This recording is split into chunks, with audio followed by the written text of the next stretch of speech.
The Carolina Hurricanes season has come to an end in the Eastern Conference Final, and today we will be looking back on the good, the bad, and things to improve for next season, all in this episode of Locked On Hurricanes. Your Locked On Hurricanes, your daily podcast on the Carolina Hurricanes, part of the Locked On Podcast Network. Your team every day.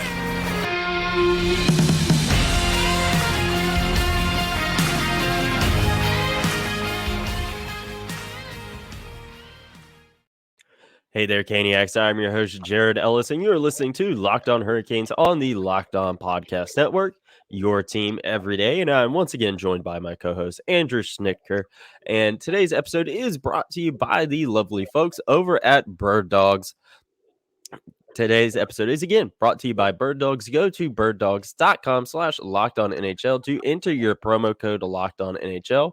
They'll throw in a free custom Bird Dogs Yeti style tumbler with every order. And as always, thank you for making Locked On Hurricanes your first listen of this Friday. And sadly, the Hurricane season has come to an end in the Eastern Conference Final. We talked about that some with Wade Minter, Carolina Hurricanes PA announcer yesterday.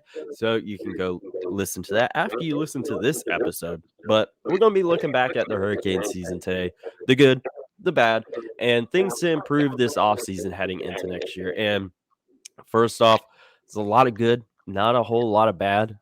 So first and foremost, that's always a good thing, that there's more good than bad. And we'll be starting off with the good, with, in my opinion, probably the biggest good of the year, and that was the Hurricanes penalty kill, because it was absolutely lights out and it was phenomenal this year. You there, Andrew? Yeah, I think that penalty kill has become really a staple of the Rod Brind'amour Hurricanes, and I think they did it really well again this year. You look at the way that they're able to it's the way that it's unique because it's the way that they attack with the penalty kill. I mean, they're out there trying to score shorthanded goals every time. You hear about it 5-on-5. The best defense is to have the puck, and the Hurricanes almost apply that to their penalty kill. I mean, they're really good at shutting down entries, making it hard for the other team to set up, and then getting the puck out and countering the other way. Yeah, and the Hurricanes defense as a whole this year was really stinking good yet again. And I think a good part of that was the fact that they actually had an NHL caliber third defensive pairing, which in years past you may have one guy, but as a whole, when it comes playoff time, that you could really see a difference there when that third pairing was on the ice. And you had Jalen Chatfield, who really stepped up his game this year and forced his spot onto the Hurricanes roster, never got sent back down to Chicago. You had Calvin DeHaan in the regular season. Obviously, he was healthy extra through the playoffs. You picked up Shane Gostisbehere at the trade deadline. We had Dylan Coghlan as well, but you didn't really see a whole lot of him this year. But you had that depth there at that third defensive pairing, which is something you really haven't had in years past. It felt like a lot of times they're having to call a guy up like Axel Joie, and nothing against him, but I'd probably choose Jalen Chatfield and Shane Gostisbehere. Yeah, I think that's an interesting point. I feel like the thing that just really hasn't been talked about enough is how much better the Hurricanes defense got as a whole from last year to this year. Easily, I think the best group overall as a whole in Rod Brind'amour's tenure, when you factor in what you just said about having a reliable third pairing, especially after the addition of Shane Gostisbehere. We saw what Jalen Chatfield could do all year with his two-way play, his skating, his ability to get up and get involved in the play, join the rush, have a good shot.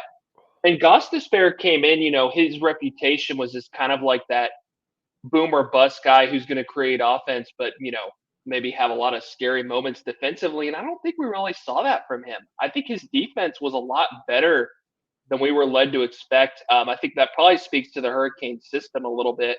But you saw what he could do in terms of moving the puck up the ice, creating in the offensive zone. And I think the big thing with this third pairing is the Hurricanes ask a lot of their defensemen. They ask them to read the play well. They ask them to get up in the play, skate the puck up the ice, join the rush, join the in the offensive zone, but also be smart and know, have good gaps and know when to get back. And in order to do that, you have to have guys who are quick, who are good skaters. And I think in years past, the Hurricanes got into this mindset of like, oh, well, we need to get that guy on the third pairing, that like bruising, physical, shutdown guy like a Yanni Hakanpää or an Ian Cole or a Brendan Smith. And the thing is, like, those guys can be useful players, but they don't really fit what the Hurricanes like to do Mhm. with their defense. So especially when you're in a portion of the game where you're down or it's tight and you're trying to create offense, that's what leads to you kind of shortening the bench on the blue line and not really playing your third pairing. And we didn't really see Rod Brind'amour have to do that this year with what Shane Gostisbehere and Jalen Chatfield were able to do in that regard. And I also think the other thing is just the addition of Brent Burns. I mean, guy Mhm. is 38 years old. He's been one of the best, number one right side two-way offensive defenseman in the NHL over his career. And yeah, he's not quite that like elite guy he was maybe a few years ago, but he's still, I think, on a really high level, a really good player who brought a lot to this team with his ability to get shots through, make plays. Um, I think a much better fit defensively next to Jacob Slavin. He was able to really add a lot to this team, and really impressive to see him playing at such a high level at his age. Yeah, I think that was a phenomenal move, and he was gonna bring something to the table. The Hurricanes wouldn't have made that splash of a trade if they didn't feel that he could bring something to the table, and he absolutely did. I think he really improved that defensive core. And I think he also helped the team as a whole bring a level of grit and physicality to the team. You saw that a lot with Seth Jarvis this year, where and Seth Jarvis was another good thing here is that yes, he did take a step back in terms of his points, uh, but his game as a whole really developed, and he developed a really good all around game. I mean, he's what 5'10", 5'11", and he doesn't weigh a whole heck of a lot, but you wouldn't know it. He was playing like a big guy out there, laying hits and not getting pushed around. And we all know how Brent Burns really took Seth Jarvis under his wing. And I talked about this with Sarah Avampado, which you guys will hear tomorrow. And with that, I feel that, one thing that flies under the radar with Brent Burns is the fact that he used to be a forward. He was drafted as a forward. So he knows that position. And I think he was really able to help Seth Jarvis develop his all around game. And the fact that we still have a few more years of Brent Burns here in Raleigh, I think that's absolutely phenomenal. And speaking of Seth Jarvis, again, he really developed his all-around game. Andrei Svechnikov, he was a guy that felt like he really took a big step forward this year, was arguably the Hurricanes' best player this year before he got hurt. And we really felt him not being there in the playoffs. Yes, you did have guys stepping up to fill that void, like Jordan Martinook in that second round series against the Devils. But I'm really excited to see what Andre can do next year, see how he can continue to grow and develop. He has all the makings, of being, a superstar player. Folks give the Hurricanes crap for not having the superstar or whatever. And Andre, he can absolutely be that. And of course, Sebastian Aho can be as well. I think Seth Jarvis, maybe give him a few more years to develop, he can be a real top level guy as well. Yeah, I think with Andre, the thing that you want to see from him going forward, I mean, obviously you want to see him come back healthy Yeah. next year, which I think we will. I mean, players have come back from this sort of injury. I think Connor McDavid tore his ACL his rookie year, and look at Hmm. him. Um, the thing with Andre is he's still that really streaky goal scorer that you see, where like he's going to have 10 goals in 9 games, and then 2 goals in 18 games or something like that. Like he started out the year red hot this year, and we're all like, all right, this is the year. He's going to hit 40 goals. He's going to do it. And then he kind of, tapered off a little bit. He was getting better again before he got injured. But, I think he is a player that can take that next step into true stardom, into being that consistent 30, 40 goal guy. You look at what he can do in terms of his power game, his power moves to get the puck to the net, his elite shot that he has when he can get that going. I just think that what Andre needs, that next step that he needs to take, is to having that consistency as a goal scorer. And that's what separates, I think, the truly elite goal scorers from the good goal scorers in the league, because it's hard to be consistent as a goal scorer. You always joke about my Jeff Skinner shout out in my Twitter handle, but how many, seasons did we see him like go on a tear and then go cold? There's only really a few guys that I think you can kind of call those truly consistent goal scorers in the league. I'm not asking Andre to come out here and be Alex Ovechkin, but I do think he has the tools to take a next step into another tier as a scorer, if that makes sense. Yeah, I totally agree, and it is worth pointing out there, he's 23 years old too. Yeah, he's still Absolutely. very, very Yeah. young, He is and, not in his prime. yeah, he's not even in his prime yet, and he has all those tools, and again, he's very, very young, and, you see that with guys of, young guys, takes them a little bit, they gotta get used to it. Obviously, yes, Andre has been in the league for a few years now, but he's still college age, So, yeah, he's, still a very, very young player, still plenty of career left in front of him, and that's gonna be really, really fun to watch, and there is still much more good to talk about with the Hurricanes, and we will continue to do that right after this quick break, folks. Now, folks, it is important to be wearing comfortable clothes in these hot summer months, and Birddogs is here to help you out with that. So, if you're an active individual and you are tired of sacrificing comfort for style when it comes to your activewear, Birddogs is the game changer in athletic shorts. Picture this: premium shorts designed for maximum performance combined with unparalleled comfort. Birddogs are here to revolutionize your workout routine with their unique built-in liner. These shorts offer the ultimate support and flexibility, ensuring you stay comfortable even during the most intense workouts. And here's the best part: Bird Dogs are more than just workout gear. They're versatile enough to take you from the gym to the street without skipping a beat. Designed with pockets that actually work, Bird Dogs give you ample space to store your essentials while you're on the move. Bird Dogs are made with premium breathable fabric that keeps you cool and dry throughout your activities.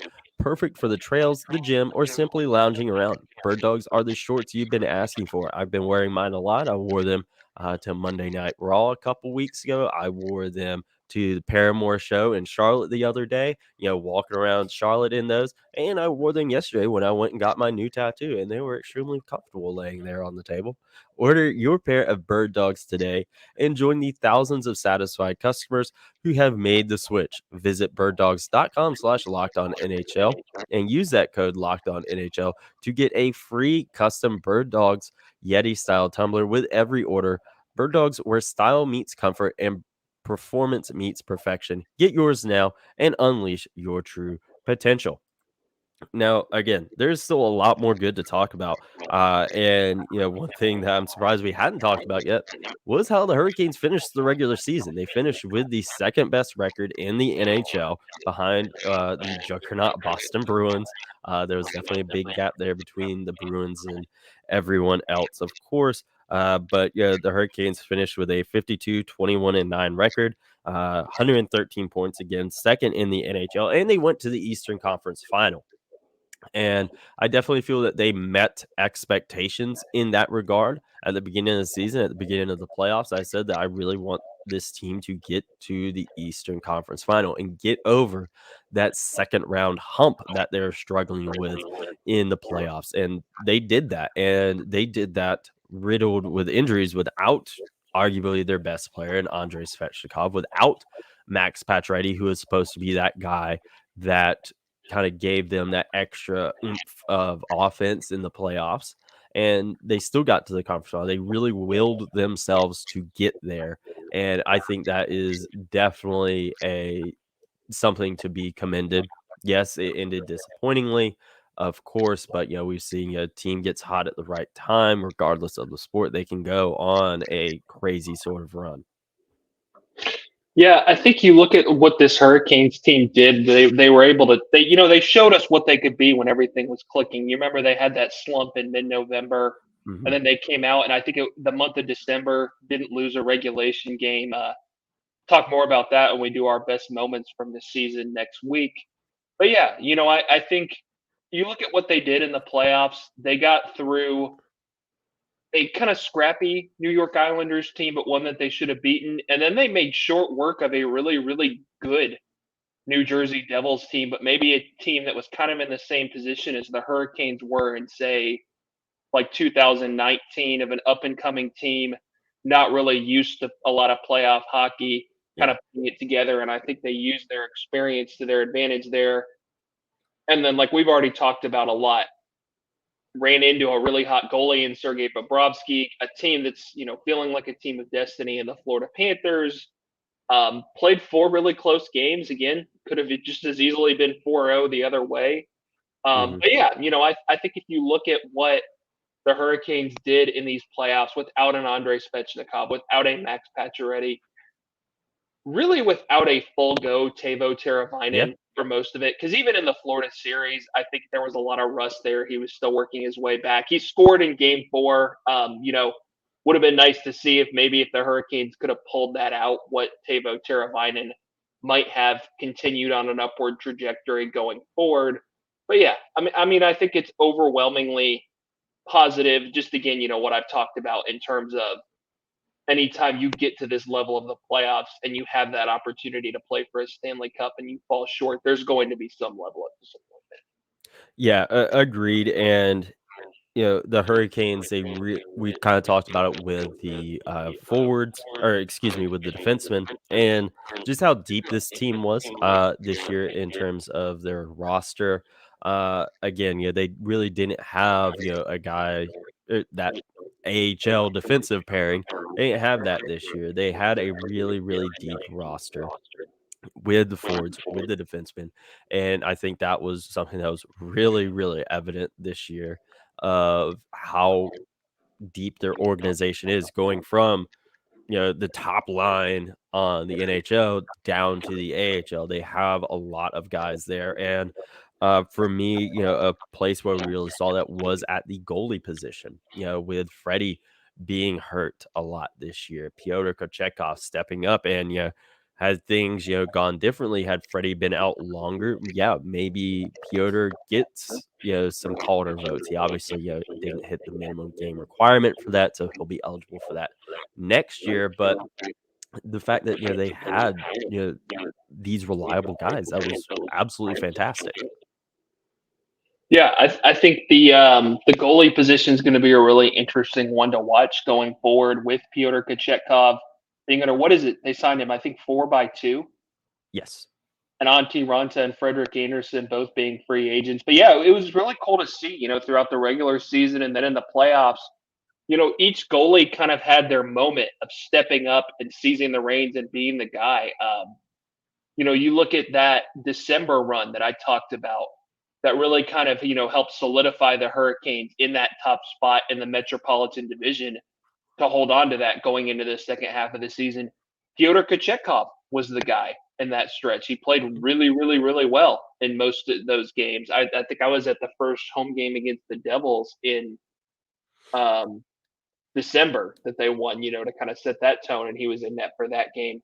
Antti Ranta had a good regular season, playing a little bit more of a backup's workload. Hmm.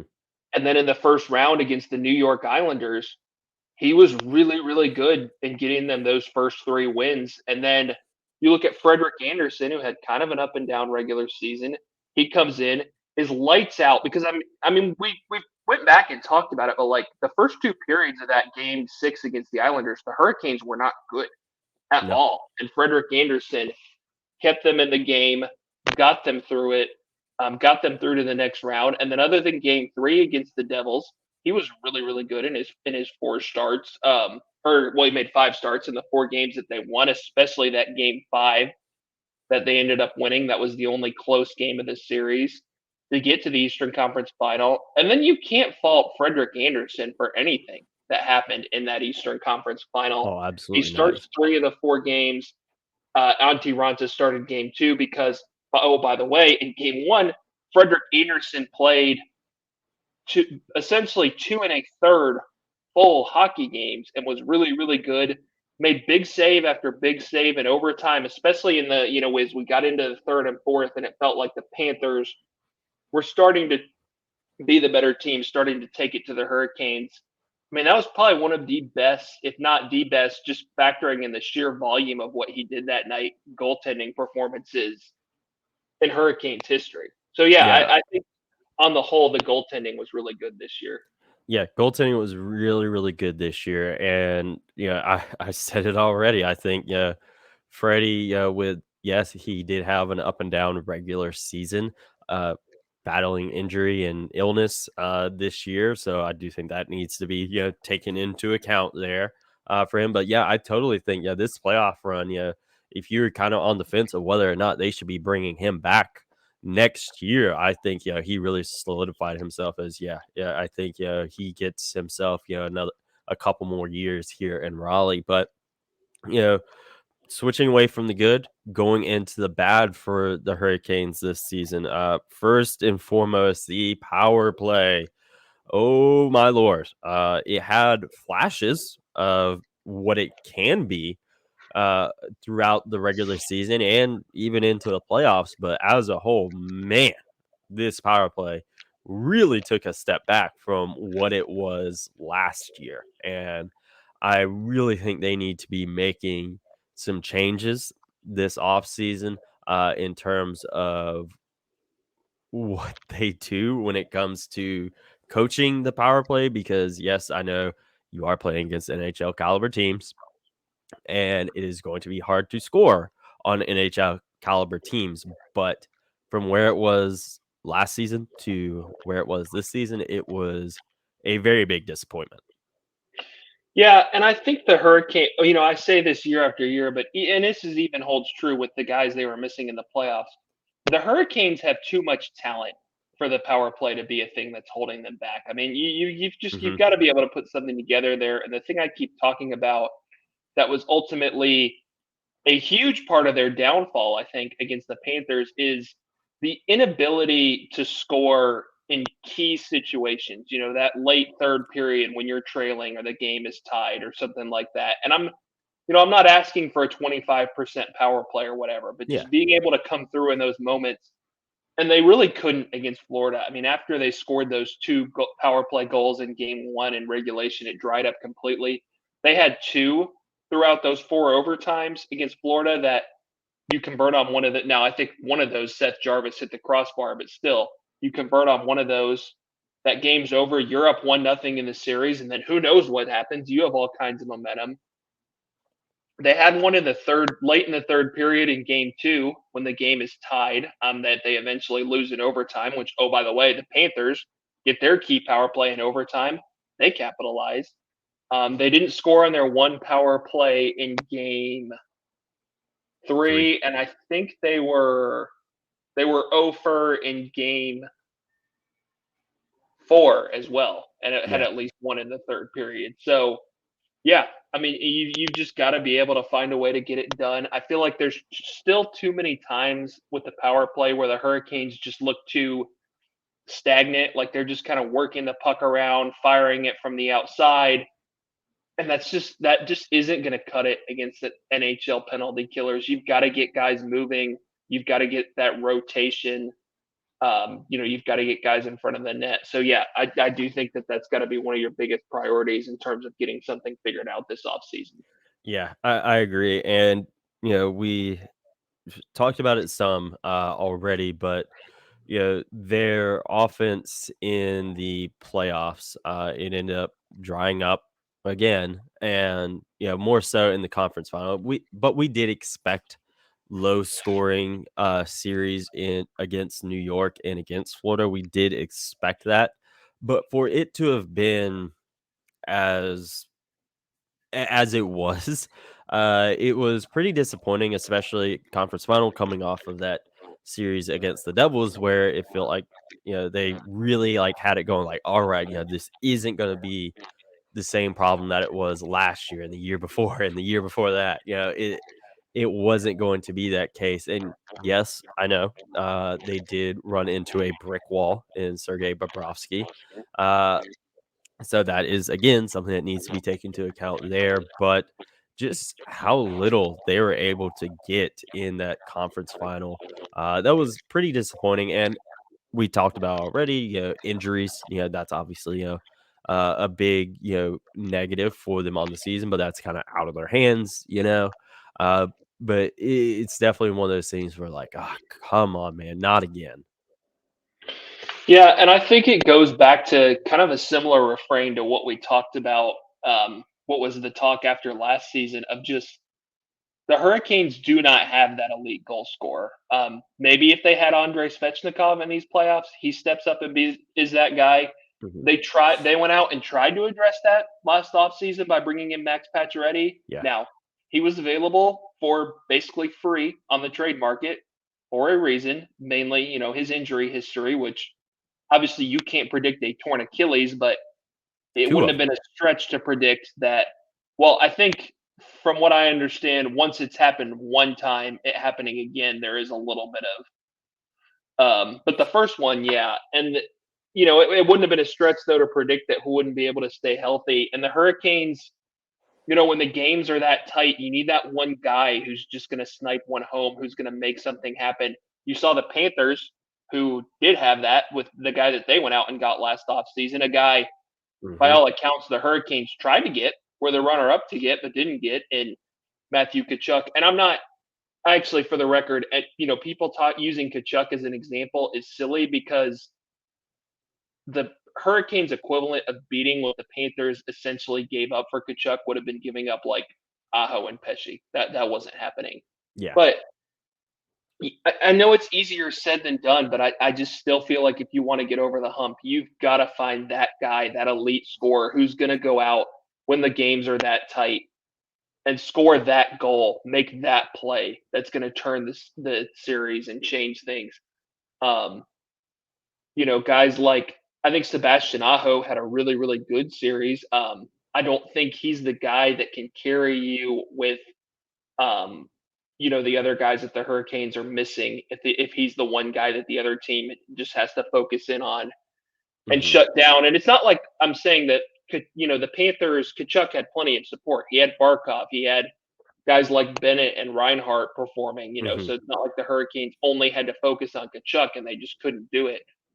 But I do think that they need another guy, even with Andrei Svechnikov coming back healthy, even if you re-sign Pacioretty, because let's face it, I don't think even if you re-sign him, I think you have to consider anything you get from him next year a bonus. So I think that would yeah. still be number one on my list for what this Hurricanes team needs is that elite scorer.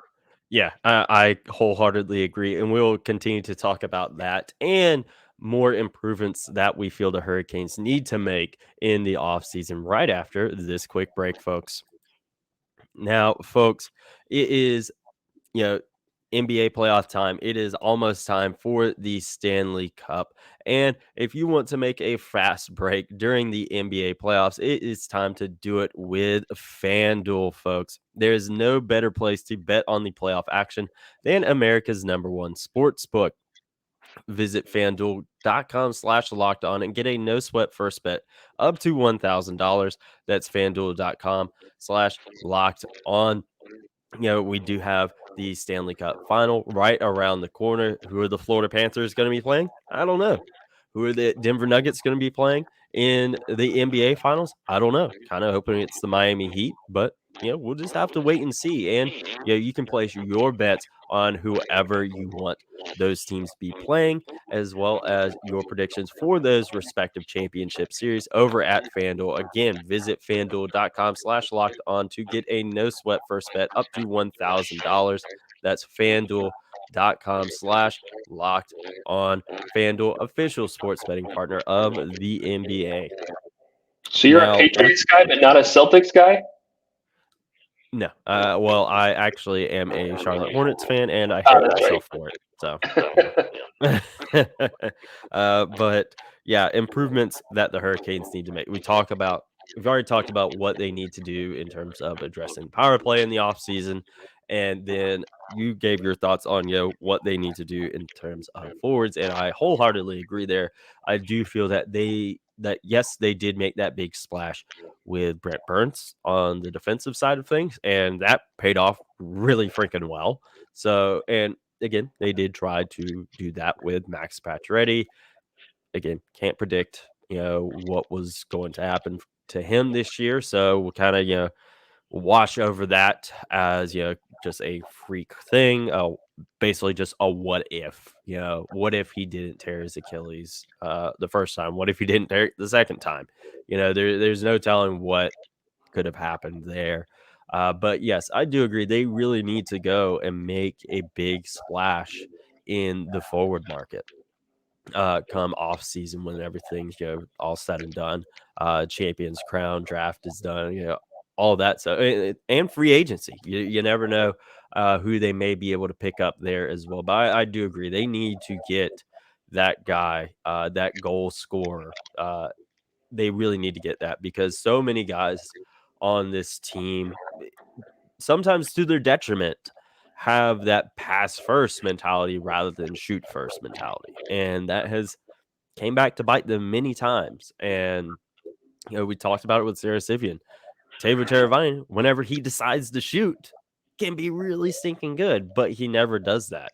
And yes, you do want those guys that can make plays and set guys up and have that elite playmaking ability. You absolutely want that. And the Hurricanes have that in spades, but they do need that goal scorer. Again, Florida Panthers, they went out, they got it. Look where they're at right now. They're playing for the Stanley Cup.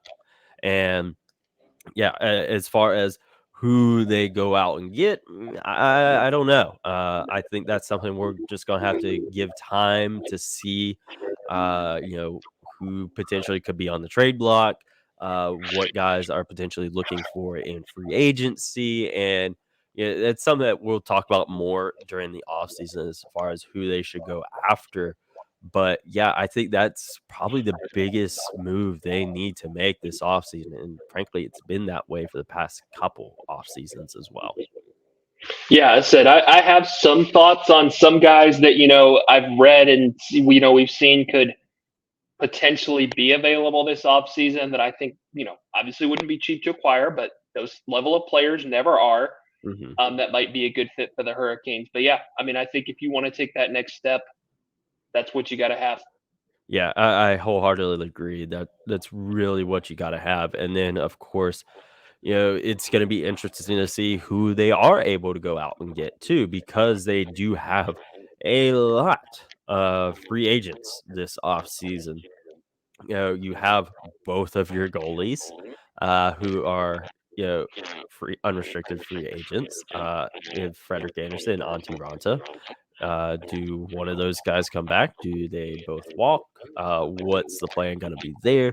You also have your captain, Jordan Stahl, who has finally reached the end of his 10-year extension.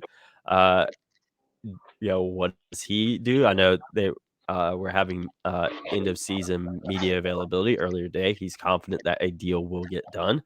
And I am too. I don't see him going anywhere, but I also don't see it being like another 10-year deal. I definitely see it being a short, maybe 2, 3 year deal. Just, essentially one last push before he ends up deciding to call it a career. But again, the list is very long of guys they have entering the ends of their contracts this year.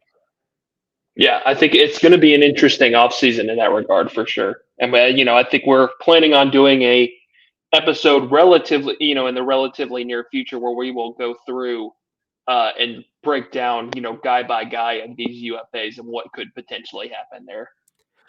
Yeah, it's going to be a very interesting offseason for sure, what they decide to do. And I do think, I saw, some folks saying, "Oh, blow it up, just start over." No, that's not the case. They are knocking on that door, ready to make that step into being a Stanley Cup team, and not saying they aren't already, because they definitely are at that level, but it does still feel like there's that one missing piece, and again, that is definitely, uh, the goal scorer, and as far as who that's gonna be, there's no telling. And again, this playoff, especially conference final, is a big what if. What if we did have Andrei Svechnikov? What if we did have Max Pacioretty here? Is this series still going on? Do the Hurricanes complete the sweep? There's just no telling. And then, of course, even without those guys, had they got this bounce here, that bounce there, series is still going on. Yeah, no, I agree. I think this team is not that far off. I think there are some interesting potential paths they can go this offseason in terms of looking ahead at some of these guys that have a year left on their contract and what you might want to do there. But I think on the whole, you should be looking to supplement this core, not tear it apart. Yeah, I wholeheartedly agree. Like, let's bring in those couple extra missing pieces for sure. And talking about guys, with like 1 year's left on their deal, Seth Jarvis, I think, he's definitely got an extension in his future for sure. And then, of course, other guys there as well. And we would continue to talk about that as the off season rolls on, as, more information comes out as far as what we can be expecting, from this guy, what he's looking for. Does he want out? Does he want to stay? All that stuff. We will continue to talk about that as the season rolls on. And make sure you are following the show on Twitter at LO_Hurricanes, myself on Twitter at Jared Ellis _96, and Andrew on Twitter at ASchnit53. And as always, guys, thank you for making Locked On Hurricanes your first listen of this Friday afternoon. We do have an episode coming out with Sarah Avampato from Canes Country. You guys know her from being an Locked On OG. That'll be out tomorrow, where we talk about some Hurricanes prospects from the AHL as far as how they performed throughout this season. We'll talk about that tomorrow, so be on the lookout for that over the weekend, and we'll talk to you guys on Monday. And as always, let's go Canes.